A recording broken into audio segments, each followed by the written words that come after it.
After I had banned us from the rest of United Equestria and chose to live out our lives for seclusion, many had thought me mad. They thought me insane, or had finally lost it, or the depression had finally gotten to me. They didn't. See, my mind had been brighter. It was shining like it never had been before. Because I realized that I could make this better. If Twilight couldn't, if Celestia couldn't, then it had to be me. One night in Sombra's library, I had discovered a book about many family lines, and I found out about ours. Of how we were descended from the most powerful unicorn in existence, the ancient one, the first unicorn, Mimic. And that each one of us was blessed with the ability to do great things with our magic. Why couldn't I? After all, I shared the same bloodline. I shared the same traits. It should be easy for me to unlock my hidden power and become who I was destined to be. So, I went to another library, deep within the frozen wastes of the north, and I found it. Mimic's book. It taught me all of my ancient spells, all of the power there laid in, and all that I was destined to. It taught me the forbidden arts. It taught me magics that wits even Starsoil never knew of. And I began to learn. I began to train. Stronger and stronger until soon I became a god.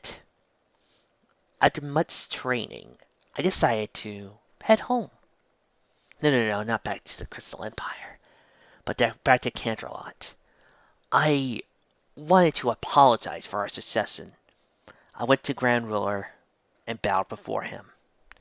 I told him that I was sorry, that I did not mean to succeed from our union.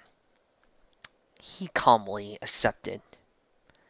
I also looked up and noticed that Celestia was broken too.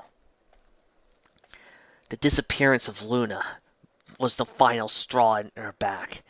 It was the final thing that could break Celestia's strong will.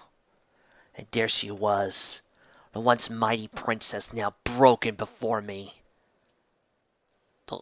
Without her sister, she was nothing more than a dying ember. This made me even angrier as Grand Ruler began to shake my hand. He did not see the gleam in my eye, nor did he hear the chuckle through my throat. But you could be damn sure he felt the blade as it pierced his heart and went through his back. I smiled as I looked at the sword as it stuck through him, piling him like a pig.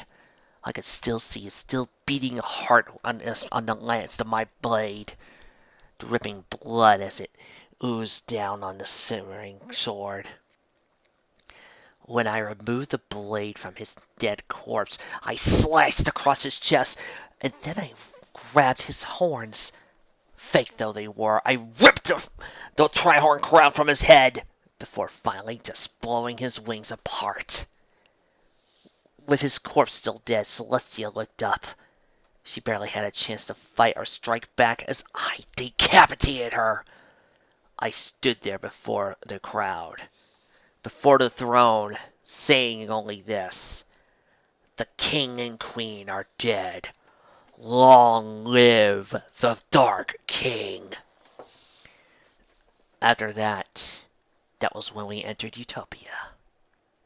Well, after I blew Canterlot into rubble.